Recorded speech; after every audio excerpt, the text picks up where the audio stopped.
Good morning, everyone. Today I'm going to take you back in time to one of the most dramatic and devastating events in the history of London. Yes, absolutely. I'm talking about the Great Fire of 1966. Our main guide on this journey will be Samuel Pepys, a government official and a keen observer of everyday life, who kept one of the most famous diaries in English language. His diary gives us not only facts about the fire, but also about emotions, fears, and confusion of ordinary people who lived through it. This particular conversation, or rather a lecture which I'm dealing with you, will unfold like a story. Yes, I'm going to tell you a story, but it will also help us to think about how disasters are remembered, how individuals react in time of crisis, and how history is shaped through personal accounts. I will speak in simple English so that the focus is on the story itself and the lessons that we can draw from it. So let's move on. Before we dive into the fire itself, let us spend a few minutes understanding the man behind the diary. Samuel Pepys was born in 1633 and lived in London during a very eventful time in English history. He worked for the government as a naval administrator, which means that he had a very important role in managing the navy. Pepys was not only a great nobleman or a famous writer of his time, but he was also educated enough, ambitious enough, and a keen observer who tried to record London in his own way, through his own eyes. In 1660, when he was only 27 years old, he began keeping a private diary. He continued this diary writing for almost 10 years, writing in shorthand, a kind of coded handwriting, and obviously since he was a naval administrator, his training from the navy was to use the codes, so it was easy for him to use a coded handwriting. He wrote about everything: politics, theatre, food, friendships, and even quarrels with his wife, and his own weaknesses and faults. He also recorded great events of the time, one of them being the plague of 1665, the coronation of King Charles II, and most importantly for us, the Great Fire of London in 1966.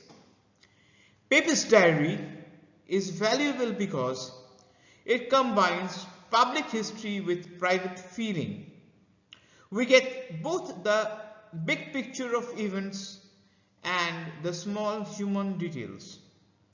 That is why historians love to use it, and why we can only rely on his account of the Great Fire as one of the best sources of information.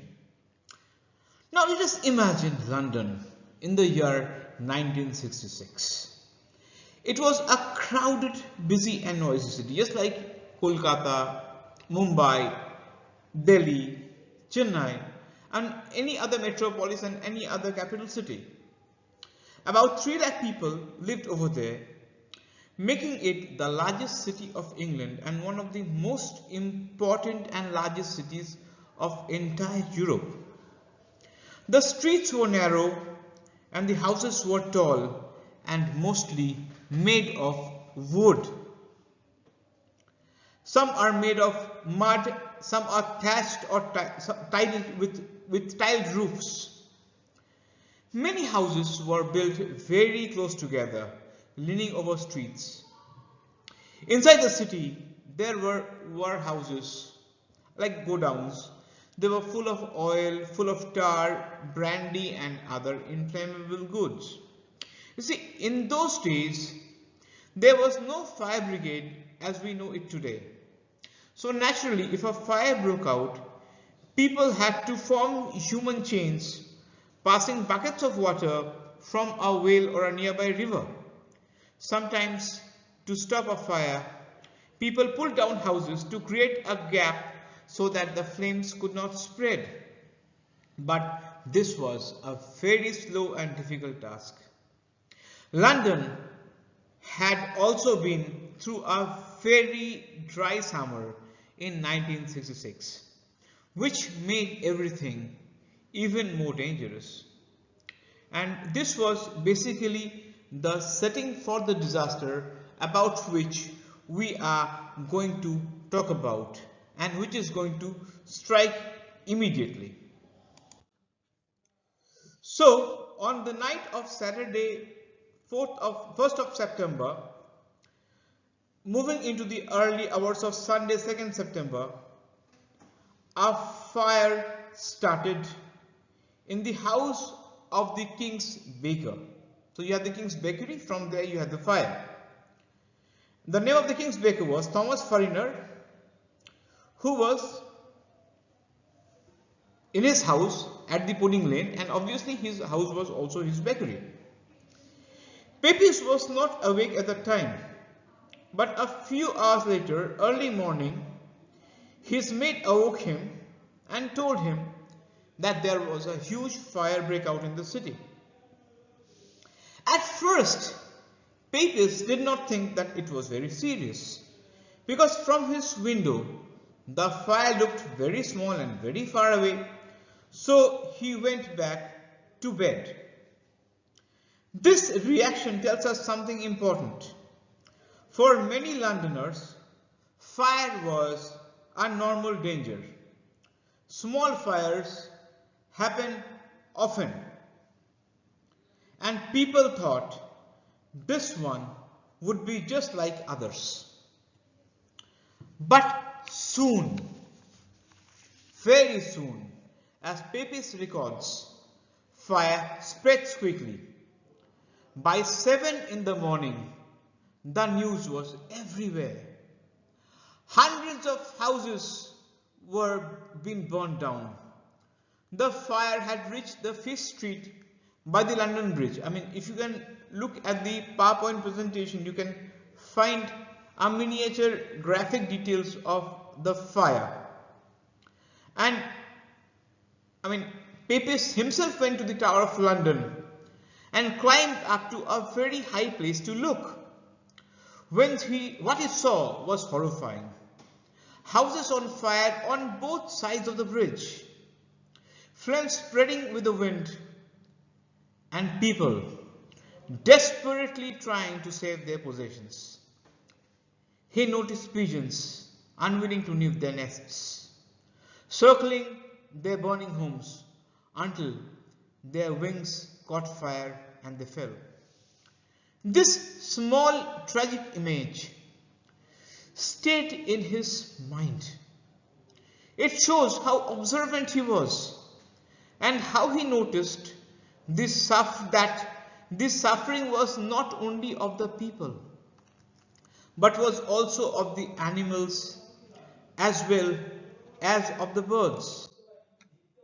It was chaos and panic everywhere. Pepys decided to go to the Whitehall Palace to tell the king about what he has seen. And what was interesting was that Pepys had realized that this was no ordinary fire.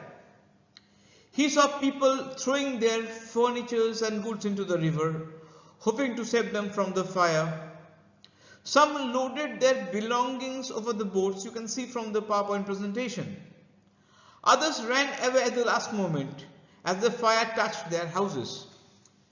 And there was little sign of organized firefighting because, as I've already told you, that in that particular scenario you did not have the fire brigade and most people were untrained and they were mostly concerned about saving their own property. So when he went to the king, obviously with a sense of duty as a government servant, he told Charles II and the Duke of York that the fire could not be stopped unless the houses were pulled down. They listened very carefully to him. The king sent him to the Lord Mayor of London with a message ordering the mayor to act immediately. So when Pepys went to Lord Mayor and found him, the man was already exhausted and hopeless. The mayor said, "Lord, what could I do? People do not obey me. I'm spent." The mayor admitted that the fire was spreading faster than anyone could stop it. This is the moment where you find how local authorities are weak and helpless at the face of disaster. Pepys records it with mixture of sadness and frustration. You see, by the midday of Sunday, Pepys returned home where he had guests for dinner. Even they tried to talk and eat, but everyone were very disturbed by the news of the fire. People came asking about friends, about the houses which were destroyed. The atmosphere was heavy with fear. After dinner, Pepys went back into the city. He saw streets full of carts and horses, all carrying goods away. Goods were moved from one house to another, as each house in turn caught fire. The churches were filled with belongings instead of worshippers. The city has become a place of confusion, of noise, of smoke. That particular evening, Pepys once again went on boats on the Thames to see the fire. It was now even larger, spreading both above and below the London Bridge. Sparks and burning drops of fire fell across the bridge. Some of them fell across the river, setting houses alight even on the opposite banks. As the night fell, the fire looked like an arc of flame stretching across the city. It was ominous, it was terrible. Pepys says it made him weak to see it. The churches and houses all burning, the cracking noise of buildings collapsing, and the terrible sight of London in ruins. He returned home with a heavy heart. His friend Thomas Hayter, whose house was burned down, came with a few safe possessions to his house with a last attempt to save them. Pepys helped him, but at the same time he and his wife were preparing for their own possible escape, because in any moment it might be that his house can also be on fire. So they packed their goods, they carried their money and important papers into safer places and waited in fear. That night, many Londoners did the same. On Monday 3rd and Tuesday September 4th, Pepys continued to record the fire over these 2 days. The fire grew even more dangerous. Whole districts of the city were destroyed. Warehouses filled with oil and tar exploded in flames. Churches collapsed. People carried goods on open fields of moorfields, where the families camped out in the open, surrounded by their possessions. So it was practically terrible. Rumors spread. Some said that foreigners, especially the French and the Dutch, had set fire as a part of their plan. So a lot of conspiracy theories have been coming in. Fear of invasion mixed with the fear of fire. Pepys himself was worried enough to hide his money and gold safely at a friend's house at Woolwich. By Tuesday, the fire was reaching its height. Pepys climbed the tower of Barking Church to see the damage. From there, he saw nothing but desolation. Burning oil cellars, melted glass, smoking ruins. He even saw a poor cat pulled out of the rubble, its fur burned off. So even the fur of the cat was burned off. A lot of cats and dogs, they were burnt alive. Such images shows us how deep human tragedy of the event existed over there. Even it did not spare the ones who wouldn't speak. You have the pigeons, you have the cat, you have the dogs and other animals, especially the domestic animals. Finally, on Wednesday, September 5th, the fire began to come under control. The wind dropped. The soldiers and workmen, they blew up the houses to create fire breaks. Slowly the flames were stopped. About 4/5 of the city of London had been destroyed.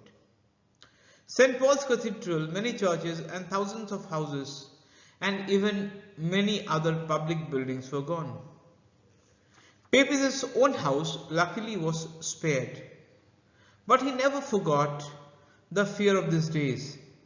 He described them as the strangest, saddest days of his life, so full of action and little sleep that he lost the track of time. Now the question comes that why is Pepys' diary important?